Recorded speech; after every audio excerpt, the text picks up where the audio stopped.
കഴിഞ്ഞ 5 വർഷങ്ങൾക്ക് മുൻപാണ് ഇന്ത്യയിലേക്ക് ഇലക്ട്രിക് വാഹനങ്ങൾ പ്രധാനമായും എത്തിത്തുടങ്ങിയത്. അന്നു മുതലേ ഇവികൾ അഥവാ ഇലക്ട്രിക് വാഹനങ്ങളെ സംബന്ധിച്ച് കുറേ ആശങ്കകളും കുറേ പ്രതീക്ഷകളും ഒക്കെ നമുക്കിടയിൽ നിലനിൽക്കുന്നുണ്ട്. ഇതിൻ്റെ പ്രതീക്ഷകൾ പോസിറ്റീവ് വശങ്ങൾ എന്താണെന്ന് വെച്ചാൽ വളരെ ചിലവ് കുറവാണ്, എൻവയോൺമെൻറ്റ് ഫ്രണ്ട്ലി ആണ്, നമുക്ക് പോക്കറ്റ് കീറാതെ വാഹനം കൊണ്ട് നടക്കാം, മെയിൻ്റനൻസ് ഫ്രീ ആണ്, അങ്ങനെ ഒരുപാട് ബെനിഫിറ്റ്സ് വാഹനത്തിലുണ്ട്. എന്നാൽ അതുപോലെ കുറേ ആശങ്കകളുമുണ്ട്. അതിൽ പ്രധാനം റേഞ്ച് ആങ്സൈറ്റിയാണ്. ചാർജ് ചെയ്യാൻ എടുക്കുന്ന സമയം, കിട്ടുന്ന കിലോമീറ്റർ, അതിൻ്റെ ബാറ്ററിയുടെ ലൈഫ്, അങ്ങനെ ഒരുപാട് കൺഫ്യൂഷനുകളും ആശങ്കകളും നിറഞ്ഞ് ഇവികളുടെ ഈ ലോകത്ത് ഇന്ന് നമ്മുടെ കൂടെയുള്ളത് ഈതറിൻ്റെ ഏറ്റവും ലേറ്റസ്റ്റ് മോഡലായ ഈതർ 450X Gen 3 മോഡലാണ്. ഈ വാഹനത്തിൻ്റെ ഒരു വാക്ക് അറൗണ്ട് വീഡിയോയോ ടെസ്റ്റ് ഡ്രൈവോ അല്ല, മറിച്ച് ഒരു യൂസർ റിവ്യൂ ആണ് നമ്മളിന്ന് കൊണ്ടുവന്നിരിക്കുന്നത്. അതുകൊണ്ട് തന്നെ ഈ വാഹനത്തിൻ്റെ ഇൻഡെപ്ത് വിശേഷങ്ങൾ, ഇതിൻ്റെ പോസിറ്റീവ്സ്, ഇതിൻ്റെ നെഗറ്റീവ്സ്, ഇതിൻ്റെ യൂസറുടെ അനുഭവങ്ങൾ തുടങ്ങി എല്ലാ കാര്യങ്ങളും നമുക്കിനി ചോദിച്ച് മനസ്സിലാക്കാം. എല്ലാ മാന്യ പ്രേക്ഷകർക്കും ഡീപ് ഡ്രൈവിൻ്റെ ഏറ്റവും പുതിയ എപ്പിസോഡിലേക്ക് സ്വാഗതം.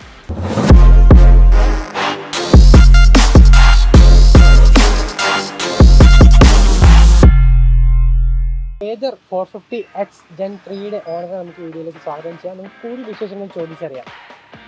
സ്വാഗതം മിസ്റ്റർ ഡാനിയൽ, നമ്മുടെ ഷോയിലേക്ക് സ്വാഗതം. അപ്പോൾ നമുക്ക് ഈ വാഹനത്തിൻ്റെ കൂടുതൽ വിശേഷങ്ങൾ അറിയാം. എന്നാണ് ഈ വാഹനം വാങ്ങിയത്? ഞാനൊരു 4 മാസത്തോളമായി.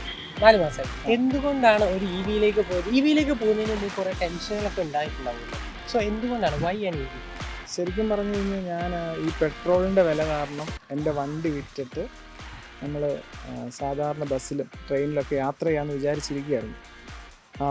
പക്ഷേ യാദൃശ്ചികമായി ഇതൊരു ഗിഫ്റ്റ് പോലെ കിട്ടിയതാണ് വണ്ടി. ഞാൻ ഒരിക്കലും ഇ വി എടുക്കണമെന്ന് ഉദ്ദേശിച്ചിട്ടില്ല. പക്ഷേ ഇത് കൈ വന്നു കഴിഞ്ഞപ്പോൾ നമ്മളിത് എങ്ങനെ ചാർജ് ചെയ്യും, നമ്മളെവിടെ വെച്ച് നിന്ന് പോവുമോ, വഴി നിന്ന് പോവുമോ, അങ്ങനെയുള്ള ഒത്തിരി ടെൻഷനുകളുണ്ടായിരുന്നു നമ്മളെടുത്തപ്പോൾ. ഇത് എത്ര കിലോമീറ്റർ ഓടും, ഇങ്ങനെയൊക്കെയുള്ള ഒത്തിരി ടെൻഷൻസ് ഇ വി നമ്മൾ കൊണ്ടു നടക്കുമ്പോൾ ഉണ്ട്. ബാറ്ററി ഡൗൺ ആവും, അങ്ങനെ ഒത്തിരി ടെൻഷനിലാണ്. നമ്മൾ ഈ വാഹനം എടുക്കുന്നതിന് മുമ്പ്, ഇ വി എടുക്കുന്നതിന് മുമ്പ് ഏത് വാഹനം നേരത്തെ യൂസ് ചെയ്തിരുന്നത്? ഞാൻ പെട്രോള് സ്കൂട്ടറായിരുന്നു, എൻഡോർക്കിൻ്റെ വണ്ടിയായിരുന്നു ഉപയോഗിച്ചുകൊണ്ടിരുന്നത്. നിലവിൽ ഇപ്പോൾ വേറെ വാഹനങ്ങളുണ്ടോ ഇതല്ലാതെ? വേറെ ഐ സി എഞ്ചിൻ വാഹനങ്ങളുണ്ടോ? ഇല്ല, ഞാൻ എല്ലാം കൊടുത്തു.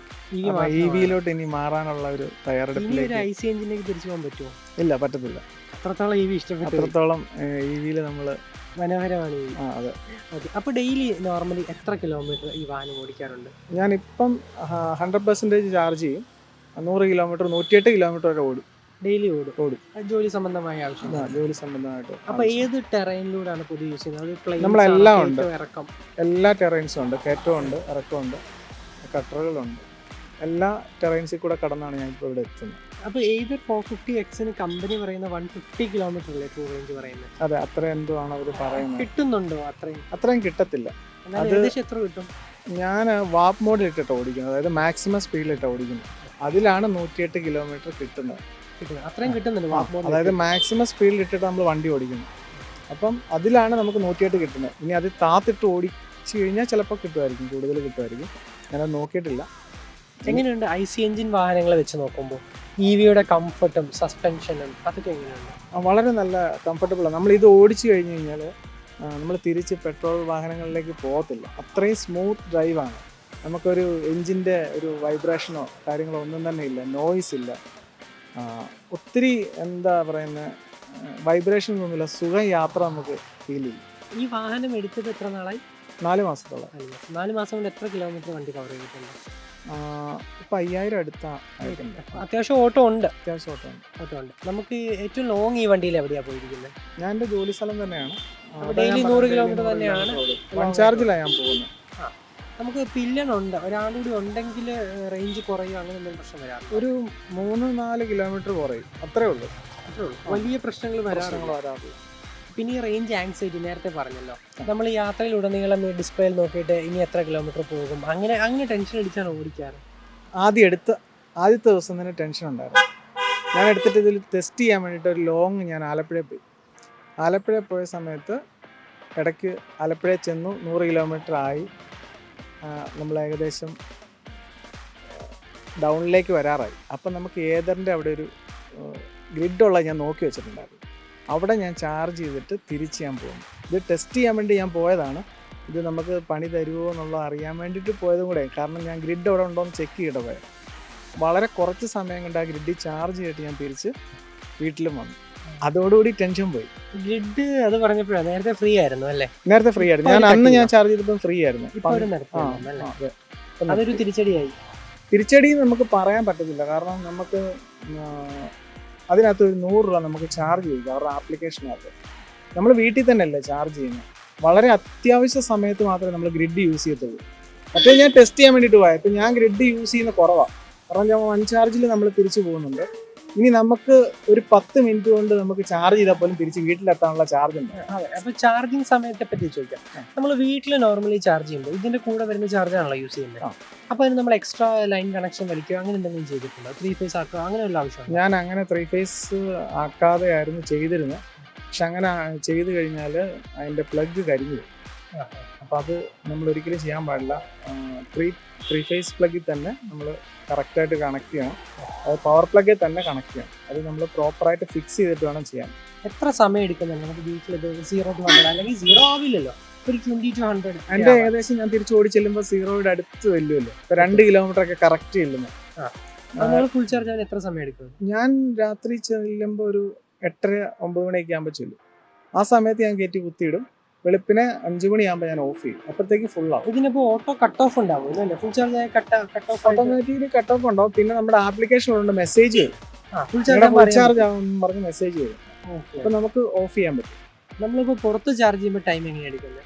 പുറത്ത് ചാർജ് ചെയ്യുമ്പോൾ ഒത്തിരി ചാർജിങ് സെക്ഷൻ ഉണ്ട്. ചാർജ് മോഡ് എന്ന് പറഞ്ഞിട്ട് KCBയുടെ ഒരു സെക്ഷൻ ഉണ്ട്, ഏത്തറിൻ്റെ ഉണ്ട്. ഞാൻ ഓലയുടെ ഉണ്ടെന്ന് പറയുന്നത്, ഞാനത് ചാർജ് ചെയ്തിട്ടില്ല. പക്ഷെ ഞാൻ ഏത്തർ ഗ്രിഡിലും ചാർജ് മോഡിലും ഞാൻ ചാർജ് ചെയ്തിട്ടുണ്ട്. സമയം എടുക്കും ചാർജ് മോഡിൽ. ഏത്തറിൻ്റെ ഗ്രിഡിലാണെങ്കിൽ സമയം എടുക്കത്തില്ല. നമുക്ക് പെട്ടെന്ന് ചാർജ് ചെയ്തിട്ട് നമുക്ക് 50% ഒക്കെ ആക്കിയിട്ട് കൊണ്ടുപോകാം. അതായത് ഏകദേശം എത്ര സമയം എടുക്കും? 50% ഞാനൊരു 25% വരെ ചാർജ് ചെയ്തിട്ടുണ്ട്, ഒരു 10 മിനിറ്റ് കൊണ്ട്. 10 മിനിറ്റ് 10 മിനിറ്റ് 25% കൺവീനിയന്റ് ആണ് അല്ലേ? കൺവീനിയന്റ് ആണ്. നമുക്ക് ഈ ചാർജിങ് ഇപ്പോൾ എല്ലാവർക്കും അവൈലബിൾ ആണോ? അത്യാവശ്യം രീതി എടുക്കുന്ന ആ സംബന്ധിച്ച് ഇല്ല. നമ്മൾ ശരിക്കും പറഞ്ഞാൽ സമയം ഉണ്ടെങ്കിൽ ചാർജ് മോഡ് ഇഷ്ടം പോലെ സ്ഥലത്തുണ്ട്. പക്ഷെ ഒത്തിരി സമയം എടുക്കും ചാർജ് ചെയ്യുന്നത്, നമ്മുടെ വീട്ടിൽ ചാർജ് ചെയ്യുന്ന പോലെ. പക്ഷേ വളരെ തുച്ഛമായ തുകയുള്ളൂ. ഞാൻ ഈ വണ്ടി എടുത്തപ്പോൾ 190 രൂപയ്ക്ക് ചാർജ് ചെയ്തത്. 12 കിലോവാട്ട് നമുക്ക് തരുന്നവർ യൂസ് ചെയ്യാനായിട്ട് 190 രൂപയ്ക്ക് അൺലിമിറ്റഡ്. അതായത് തീരുന്നവരെ നമുക്ക് അൺലിമിറ്റഡ് ഡേയ്സ് ആണ്. ഇപ്പോഴും ഇനിയും കിടക്കുകയാണ് 7 കിലോവാട്ട്. അത്രയും കിടക്കാം. ഞാൻ പിന്നെയും ചാർജ് ചെയ്യാറുണ്ട്. ഇടയ്ക്ക് നമ്മൾ പുറത്ത് പോകുമ്പോൾ ചിലപ്പോൾ നമ്മൾ ചാർജ് ചെയ്യാറുണ്ട്, പിന്നെയും കിടക്കുകയാണ്. അപ്പം നമുക്ക് മുൻകൂട്ടി അറിയാൻ പറ്റുമോ ഏതെങ്കിലും ചാർജ് ഫ്രീ വീക്കെൻഡ് ആയിട്ടുണ്ടോ വാഹനങ്ങൾ? അതെ, അവരുടെ ചാർജ് മോഡിൻ്റെ ആപ്ലിക്കേഷൻ ഉണ്ട്. അതിനകത്ത് നമുക്ക് സ്പോട്ടുകൾ ഓരോന്ന് കാണിച്ചിട്ടുണ്ട്. ഏതാണ് ഒക്യുപ്പൈഡ് ആണെങ്കിൽ ഒക്യുപ്പൈഡ് കാണിക്കും, ഫ്രീ ആണെങ്കിൽ അത് കാണിക്കും. നമുക്ക് സ്ലോട്ട് ബുക്ക് ചെയ്യാം അങ്ങനെ ഓപ്ഷൻ? അങ്ങനൊന്നും ഞാൻ ഇതുവരെ ചെയ്ത് നോക്കിയിട്ടില്ല. പിന്നെ ഇപ്പോൾ വരുമായിരിക്കും അവർ. പക്ഷെ നമുക്ക് അടുപ്പിച്ച് ഒത്തിരി സ്ഥലത്ത് നമുക്കുണ്ട്. ഇതിൻ്റെ ചാർജിങ് സ്റ്റേഷൻ ഉള്ളത് കൊണ്ട് നമുക്ക് പേടിക്കേണ്ട ആവശ്യമില്ല. ഈ പറഞ്ഞാൽ ആദ്യത്തെ പേടി എനിക്ക് പോയി.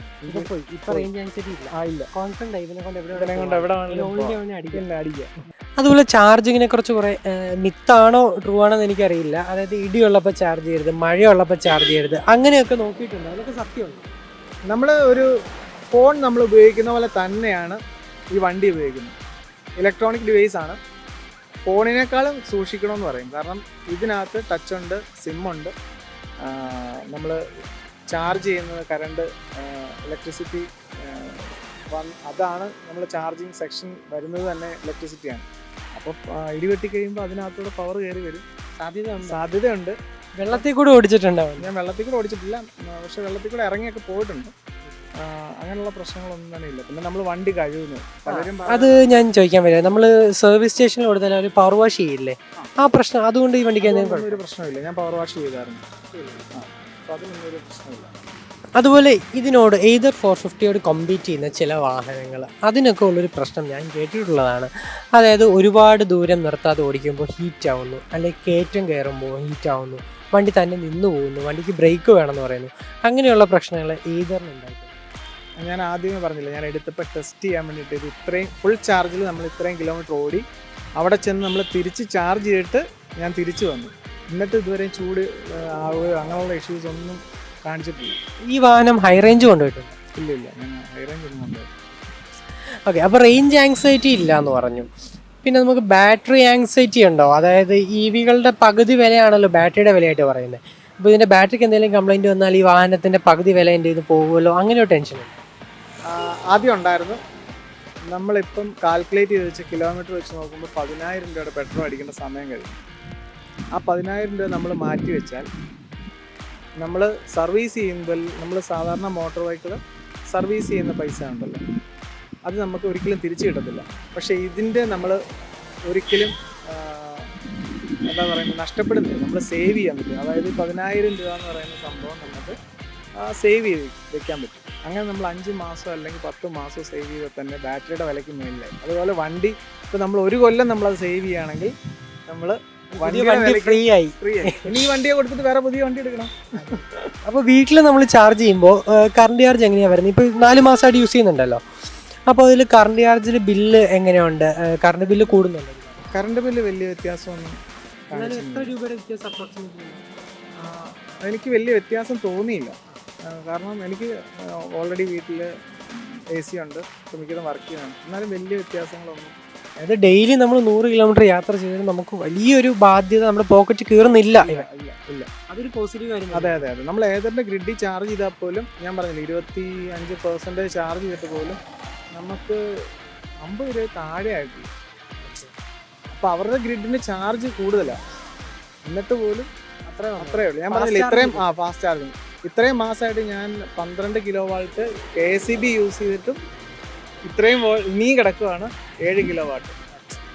ഈ വണ്ടിക്ക് ഓൺ റോഡ് എന്ത് വിലക്കാണ് ഈ വാഹനം വാങ്ങിയത്? ഓൺ റോഡ് പ്രൈസ് എത്രയായി? 1,83,000 എന്നാണ് എൻ്റെ. അപ്പോൾ ഇത്രയും നാൾ ഉപയോഗിച്ചു, ഇത്രയും കിലോമീറ്റർ ഓടി, ഈ കൊടുത്ത പൈസ മുതലാണോ? ഇതുവരെ ആയിട്ടില്ല, പക്ഷെ 1 കൊല്ലം കൊണ്ടാക്കും. 1 കൊല്ലം മുതലാവും, പിന്നെ ലൈഫ് ടൈം ഫ്രീ. അതെന്തായാലും വളരെ പോസിറ്റീവ് ആയിട്ടുള്ളൊരു കാര്യമാണ്. ഇനി ഈ വണ്ടിയിൽ കുറച്ച് നെഗറ്റീവ്സ് ഒക്കെ ഉണ്ടാവുമല്ലോ, കുറച്ച് പോരായ്മകൾ, പ്രശ്നങ്ങൾ നേരിട്ടിട്ടില്ല? പ്രശ്നങ്ങൾ നേരിട്ടത് ആകെ ഒരു കാര്യമുള്ളൂ, അതിൻ്റെ ഹെഡ്ലൈറ്റ് വെട്ടക്കുറവാണ്. നമ്മൾ രാത്രി പോകുമ്പോഴത്തേക്കും അത് മാത്രമേ ഇതിനകത്ത് നെഗറ്റീവ് പറയാനുള്ളൂ. വേറെ ഒന്നും തന്നെ ഇതിനകത്ത് നെഗറ്റീവായിട്ട്. ഈ വാഹനം സർവീസ് ചെയ്തിട്ടുണ്ടോ ഇതുവരെ? എൻ്റെ കയ്യിൽ ഞാൻ ചാർജിങ് എൻ്റെ വിഷയമാണ്. ഞാൻ ചാർജ് ചെയ്ത് പ്രോപ്പർ ചാർജിങ്ങിലല്ലാഞ്ഞപ്പം അതിൻ്റെ പ്ലഗ് കരിഞ്ഞു പോയി. അപ്പം ഞാൻ ഷോറൂമിൽ കൊണ്ടു ചെന്നു, അല്ലെങ്കിൽ അവരന്നേരം ബുക്ക് ചെയ്യണം, അല്ലെങ്കിൽ പിന്നെ അങ്ങനെയുള്ള സംഭവങ്ങളൊന്നും പറഞ്ഞില്ല.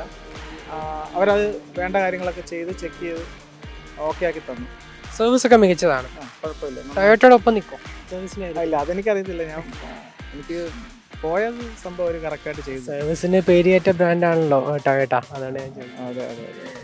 അതല്ലാതെ വേറെ വണ്ടിക്ക് മേജർ സർവീസ് കാര്യങ്ങളൊന്നും വന്നിട്ടില്ല. നമുക്ക് സർവീസ് കുറവല്ലേ ഇതിന്, EVക്ക് സർവീസ് കുറവാണ്. ഇതൊരു നോർമൽ ചെക്കപ്പ് മാത്രമേ ഉള്ളൂ. അന്നേരം എന്തെങ്കിലും ഉണ്ടെങ്കിൽ ബ്രേക്ക് പാഡോ അങ്ങനെ എന്തെങ്കിലും ഉണ്ടെങ്കിൽ മാറി തരത്തുള്ളൂ. നമ്മൾ കംപ്ലൈൻറ്റ് പറഞ്ഞാലേ അവർ മാറി തരത്തുള്ളൂ.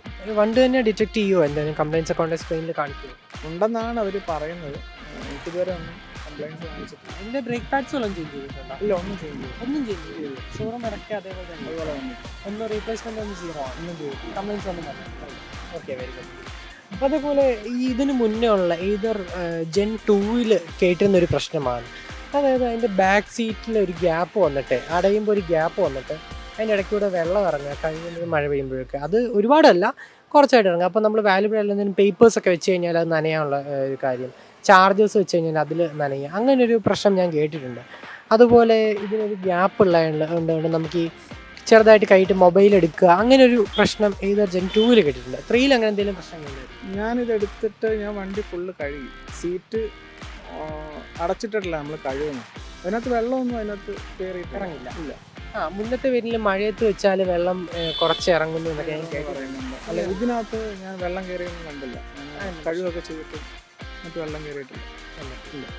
ടാറ്റയുടെ EV ഒക്കെ ഉപയോഗിക്കുന്നവർക്ക് EV ഓക്കെ എന്ന് പറഞ്ഞൊരു കൂട്ടായ്മയൊക്കെ ഉള്ളതായിട്ട് ഞാൻ അറിഞ്ഞിട്ടുണ്ട്. അതുപോലെ ഏതൊരു യൂസേഴ്സ് നിങ്ങൾക്ക് കൂട്ടായ്മ ഉണ്ടോ? വാട്സാപ്പ്? ഇല്ല, ഞാൻ ഇതുവരെ അതിൽ വന്നിട്ടില്ല. ഈ വാഹനം എത്ര നാൾ യൂസ് ചെയ്യാനാണ് ഒരു പ്ലാൻ? ഇത് മാക്സിമം യൂസ് ചെയ്യാം. നമ്മളൊരു വണ്ടി എടുത്താൽ അതിന് എത്രത്തോളം മാക്സിമം യൂസ് ചെയ്യാൻ പറ്റുമോ അത്ര യൂസ് ചെയ്യാന്നുള്ളതാണ്. ഇനിയിപ്പോൾ എന്തായാലും ബാറ്ററിയെ കുറിച്ച് പേടിക്കണ്ട, കാരണം നമുക്ക് ആ പൈസ ഇതിന് സേവ് ചെയ്ത് വണ്ടി നമുക്ക് തരുന്നുണ്ട്. സോ അതുകൊണ്ട് നമ്മൾ ബാറ്ററി വാറണ്ടി കഴിയുന്നതിന് മുന്നേ വണ്ടി സെല്ല് ചെയ്യണം, അങ്ങനെ പ്ലാനൊന്നും ഇല്ലല്ലോ? അങ്ങനെ പ്ലാനൊന്നുമില്ല. കാരണം നമ്മൾ ഒരു തവണ EV ഇപ്പോൾ ഉപയോഗിച്ച് കഴിഞ്ഞാൽ പിന്നീട് മോട്ടോർ വെഹിക്കിളിലേക്ക് പോകത്തില്ല ഒരിക്കലും.